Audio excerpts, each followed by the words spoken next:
الحمد لله رب العالمين والصلاة والسلام على رسوله محمد وعلى آله وأصحابه أجمعين أما بعد قال الله تعالى أعوذ بالله من الشيطان الرجيم بسم الله الرحمن الرحيم ألف لام ميم غلبت الروم في أدنى الأرض وهم من بعد غلبهم سيغلبون في بضع سنين لله الأمر من قبل ومن بعد ويومئذ يفرح المؤمنون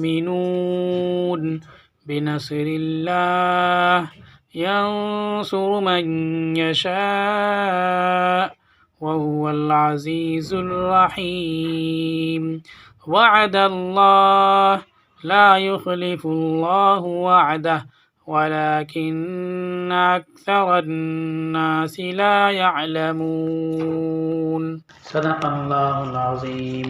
معزز سامعین، محترم حضرات، نبوت کے 8ویں سال کا بیان ہوا تھا گزشتہ جمعہ کو۔ ابتلا اور آزمائش کی باتیں آئی تھیں، کتنی سخت آزمائش تھی۔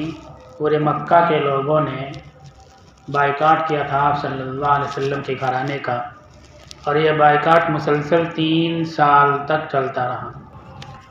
جب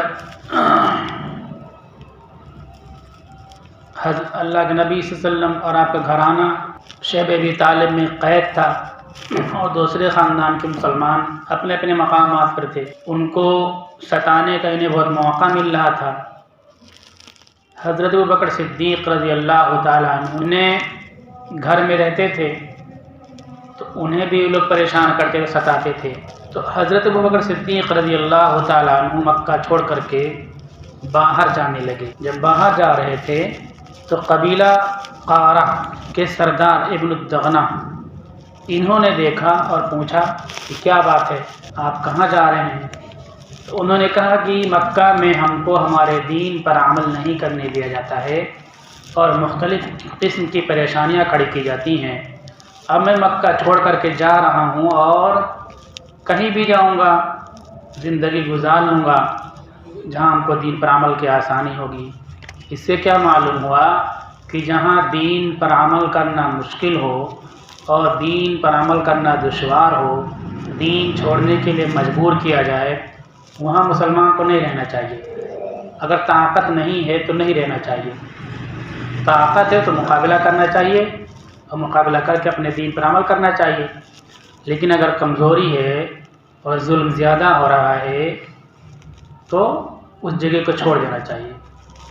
حضرت ابوبکر صدیق رضی اللہ تعالیٰ عنہ باہر جا رہے ہیں تو یہ ابن الدغنہ یہ سردار ملے، انہوں نے پوچھا کہاں جا رہے، تفصیل بتلائی۔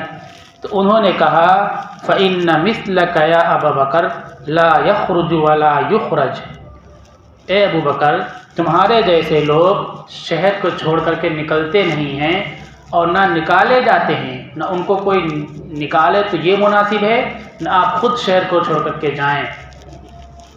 ایسا ہونا چاہیے انسان کو کہ اس کو لوگ روکیں، اپنے روکنے والے لوگ کھڑے ہو جائیں۔ فَإِنَّكَ تَصِلُ الرَّحِمَ، کیوں آپ ایسے ہیں کہ آپ کو نکلنا بھی نہیں چاہیے اور جو نکالتا ہے وہ نکالنے والے غلط کرتے ہیں۔ ایسا کیوں؟ اس لیے کہ فَإِنَّ تَصِلَ الرَّحِمَ وَتَحْمِلُ الْكَلَّ، کیونکہ آپ رحم کو، رشتہ ناتا کو جوڑتے ہیں، جوڑنے کا کام کرتے ہیں آپ، اور مجبوروں کا بوجھ اٹھاتے ہیں، مجبوروں کا بوجھ اٹھاتے ہیں آپ، کمزوروں کا سہارا بنتے ہیں آپ، وَتَقْرِي الضَّيْفَ، اور مہمانوں کا اکرام کرتے ہیں۔ جب یہ ضیف بولیں گے تو ضیف میں رشتہ ناتا کے لوگ عام طور پر اپنے گھروں میں آتے ہیں، لیکن یہاں صرف رشتہ ناتا کے لوگ نہیں مراد ہیں بلکہ غیر رشتہ دار بھی یہاں مراد ہے، جو بھی آپ کے در پر آ جائے۔ حضرت ابوبکر صدیق کے بارے میں انہوں نے کہا کہ آپ مہمانوں کا اکرام کرتے ہیں، مہمانوں میں غیر رشتہ دار بھی شامل ہیں، یہ اسلام کی خوبی ہے۔ وَتُكْسِبُ الْمَعْدُومَ، اور جن کے پاس کچھ نہیں ہے، نادار ہیں جو، ان کے لیے کماتے ہیں، ان کی کمائی کا انتظام کرتے ہیں۔ وَتُعِينُ عَلَى نَوَائِبِ الْحَقِّ، اور حق کے معاملے میں آپ مدد کرتے ہیں۔ یہ ابن دغنہ نے کہا یہ وہ کام ہیں جو رسول اللہ صلی اللہ علیہ وسلم کے لیے حضرت خدیجہ نے کہا تھا کہ آپ یہ کام کرتے ہیں، آپ کے ساتھ کوئی انہونی بات نہیں ہو سکتی ہے، آپ کا محافظ اللہ ہے، اللہ آپ کی حفاظت کرے گا۔ وہاں بھی ایک تقریر ہم نے کی تھی، یہاں بھی اس کو دماغ میں دہرا لیں کہ مصیبتوں سے بچنے کے لیے اور آسمانی نصرتیں، اللہ کی مدد آسمان سے حاصل کرنے کے لیے یہ چیز ہم کو کرنی چاہیے۔ یہ ہے امتی۔ امتی اسی کو کہتے کہ نبی صلی اللہ علیہ وسلم کے تمام کاموں کی اپنی زندگی میں کاپی اور نقل کرے۔ جو آپ صلی اللہ علیہ وسلم جس طرح سماج میں رہتے اور کرتے تھے ہم ویسے ہی کریں۔ حضرت ابوبکر صدیق رضی اللہ تعالیٰ عنہ پوری طرح سے رسول اللہ صلی اللہ علیہ وسلم کے اخلاق کردار کی پیروی کرتے تھے۔ وہی بات ابن دغنہ حضرت ابوبکر صدیق سے کہہ رہا کہ آپ کے اندر خوبیاں ہیں، آپ کو نہ نکلنا چاہیے نہ کوئی نکال سکتا ہے آپ کو، اور ہم آپ کو اپنی کفالت میں لیتے ہیں۔ وتقر الضیف، مہمان کا اکرام کرتے ہیں۔ ہم لوگ مہمانوں کے سلسلے میں کرتے ہیں تمام، لیکن مہمان سے میں نے بتلایا کہ صرف رشتہ دار مہمان مراد نہیں ہے، غیر رشتہ دار۔ یہ غیر رشتہ دار مہمان کہاں آئیں گے؟ پڑوس میں آئیں گے۔ آپ کے گھر کوئی اچھا کھانا بنا، آپ دیکھیں ان کے گھر پڑوس مہمان آیا، اچھا کھانا بھجوا دیجیے۔ اور اس سے بڑی چیز مسلم سماج اور مسلم معاشرہ میں مسجدیں بہت سے کاموں کے لیے استعمال ہوتی تھی، اسی طرح سے مسافروں کے لیے بھی استعمال ہوتی تھی۔ کوئی مسافر مسجد میں آ کے رک سکتا تھا۔ ابھی تو مسجدیں بہت ہی VIP ہو گئی، تالے لگ جاتے ہیں۔ مسجد میں تالا لگانا کبھی کسی وقت جائز نہیں ہے، لیکن مسجدیں میں تالا لگا دیتے ہیں۔ تالا کیوں لگاتے ہیں؟ قیمتی چیزیں لٹکا رکھی ہیں ان کی حفاظت کے لیے، کیا ضرورت ہے لگانے کی؟ حتیٰ کہ مسجدیں اس طرح مہمان خانہ تھیں، لوگوں کے رہنے رکنے کی جگہ تھیں۔ تلسی مسجد میں سوتے تھے، لکھ رہے ہیں دوسروں کی کہانی، دوسروں کی باتیں، اور مسجد میں آ کے سوتے تھے۔ کوئی بھی ان کو مسجد میں سونے سے نہیں روکتا تھا۔ انہوں نے اپنے دوہے میں یہ بات کہی ہے، میں مسجد میں سوتا ہوں اور مانگ کے کھا لیتا ہوں، یہ دوہے میں کہی۔ تو اب اس طرح ہم دیکھیں مہمان، سفیر آتے ہیں، علماء آتے ہیں، جماعت کے لوگ آتے ہیں، یہ مہمان ہیں ہمارے۔ کوئی مسافر ہے اجنبی بھٹکا ہوا تو اس کی خبرگیری کریں۔ تو ایسی صورت میں آسمان سے مدد نازل ہوگی اور اللہ تعالیٰ کی نصرت نازل ہوگی۔ حضرت ابوبکر صدیق کے صفات بیان کی ابن دغنہ نے، اور کہا نہ آپ نکلو گے نہ آپ کو نکالا جا سکتا ہے اس بستی سے، اور میں آپ کی کفالت کرتا ہوں، یعنی آپ کو پروٹیکشن فراہم کرتا ہوں۔ ابن دغنہ کی کفالت میں آپ واپس اپنے گھر پہ آ گئے۔ اس سے یہ معلوم ہوا، یہ سنت معلوم کہ دشمن صف کا کوئی انسان ہے آپ کو حفاظت دیتا ہے، دوسرے سمدائے دوسرے طبقے کا کوئی شخص ہے آپ کو حفاظت دیتا ہے، آپ کو پروٹیکشن دیتا ہے، تو اس کے پروٹیکشن کو قبول کرنا چاہیے۔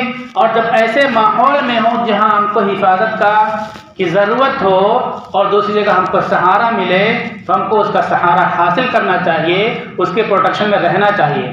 ہم اس ملک میں رہتے ہیں تو دوسری قومیں ہیں، ان میں بہت سے ایماندار لوگ ایسے ہیں اور سمجھدار لوگ ایسے ہیں جو انصاف اور نیائے کو ماننے والے ہیں اور مظلوموں کے ساتھ کھڑے ہونے والے ہیں۔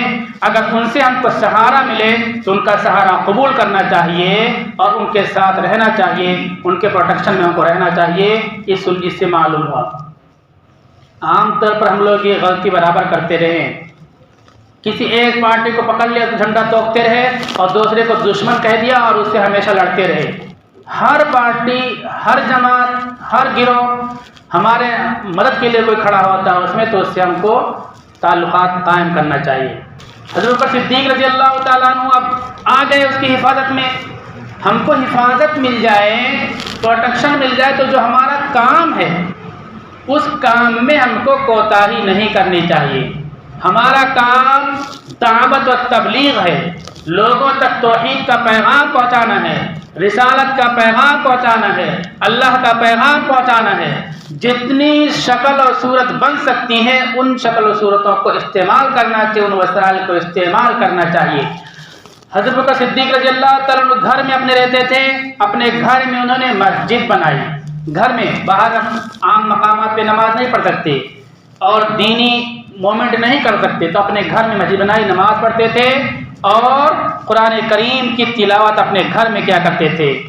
جب تلاوت کرتے تو کیا ہوتا کہ عورتیں ان پر گھیر لیتیں اور سنتی وَأَبْنَاهُمْ وَيَعْجَبُونَ مِنْهُ، اور ان کو بہت اچھا لگتا، بھیڑ لگا لیتی. تو اور جو پڑھنے کا انداز ہوتا ہے ابو بکر صدیق رضی اللہ تعالیٰ عنہ کا، وہ عربی میں تو پڑھتے ہی تھے اچھی آواز میں، مخارج ساری چیزوں کی رعایت کے ساتھ. كَانَ رَجُلًا بَكَاءً لَا يَمْلِكُ عَيْنَيْهِ إِذَا قَرَأَ الْقُرْآنَ، وہ رونے والے آدمی پڑھتے تب رقت کے ساتھ، گریا کے ساتھ پڑھتے تھے، چونکہ قرآن سمجھتے تھے، اس کے پیغام کو سمجھتے تھے. تو جو احکامات آتے، جنت کی بشارتیں آتی، دوزخ کی وعیدیں آتی اور دوسری چیزیں، تو اس میں روتے تھے. اس کی وجہ سے اور زیادہ سما بن جاتا تھا اور سننے والوں کے دل پسیج جاتے تھے.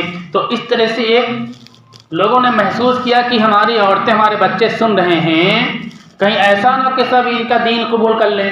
اسی لیے اذان پہ پابندی، کس پہ پابندی لگانے کی کوششیں کی جاتی ہیں. تو ابن الدغنہ کے پاس جا کے لوگوں نے اصرار کیا کہ اپنا وہ جیوار واپس لے لو، اپنا پروٹیکشن واپس لے لو. اس طرح سے یہ پڑھتے ہوئے چپ ہو جائیں یا تو آپ جیوار واپس لے لو. حضرت ابوبکر صدیق کے پاس ہوا، انہوں نے کہا ارد الیک جیوارک وارضی بجیوار اللہ.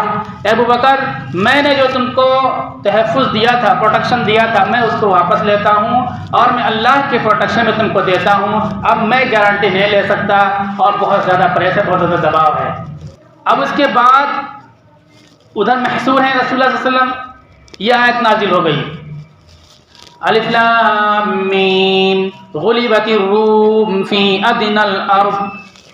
رومی مغلوب ہو گئے زمین میں تھوڑے سے حصے میں، تھوڑے سے دنوں کے لیے مغلوب ہو گئے. قرآن کہتا ہے جب روم اور کسرا جو مشرک تھے اور قیصر، یہ اہل کتاب تھے روم والے. تو مشرک کا دوست ہوتا ہے بت پرست کا دوست ہوتا ہے. اہل کتاب انجیل کو ماننے والے اور اللہ کی کتاب کو ماننے والے، وہ اسلام سے قریب تھے اور آج بھی قریب ہیں. ہم نے سمجھا نہیں اس کو، ہم کو سمجھنا چاہیے تھا. تو کفار بہت خوش ہوئی.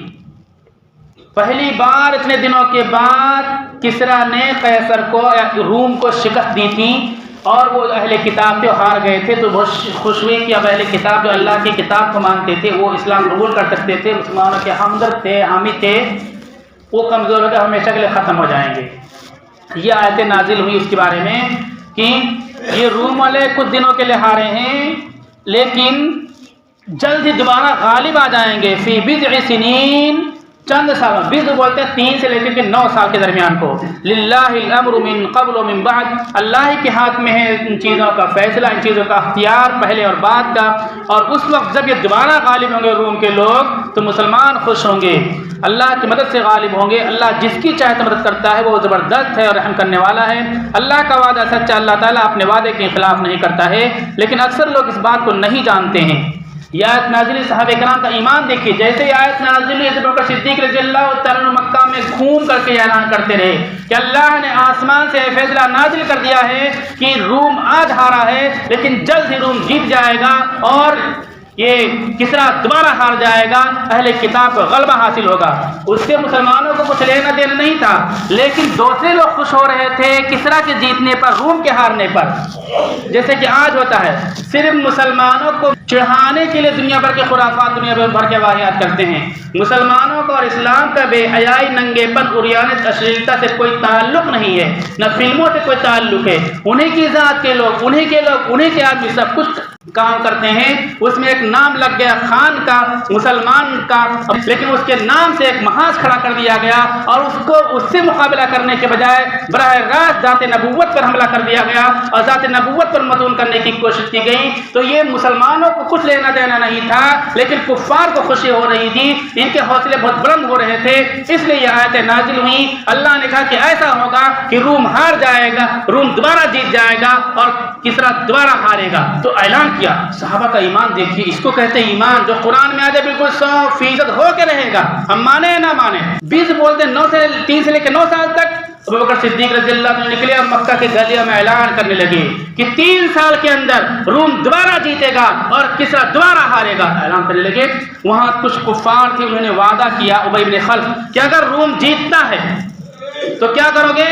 ہم تم کو 10 اونٹ دیں گے، اگر روم ہار جاتا ہے تو پھر تم ہمیں 10 اونٹ دو گے۔ 2 طرفہ شرطیں اس وقت جائز تھی، اس وقت جائز نہیں، اسلام میں 2 طرفہ شرطیں لگانا جائز تھی۔ رسول اللہ صلی اللہ علیہ وسلم کے پاس اب آئے اور کہا، بتلایا کہ ایسا معاملہ ہوا۔ آپ صلی اللہ علیہ وسلم نے فرمایا کہ ابوبکر تم نے جلدی کی، 20 بولتے ہیں 3 سے لے کے 9 سال تک، تو تم جا کر کے بولو 9 سال، کہ 9 سال کے اندر دوبارہ روم جیتے گا، اور جو 10 اونٹوں کی شرطیں لگائی ہے جا کے کہہ دو کہ ہم 100 اونٹوں کی شرطیں لگاتے ہیں، اگر روم نہیں جیتا 9 سال کے اندر تو ہم تم کو 100 اونٹ دیں گے، اور اگر روم جیت جاتا ہے تو تم ہم کو 100 اونٹ دو گے۔ وہ اور خوش ہو گیا کہ جب روم اتنا سالوں سے کبھی نہیں ہارا تھا، اب ہار گیا تو اب اٹھ ہی نہیں سکتا، کس طرح جیت چکا ہے۔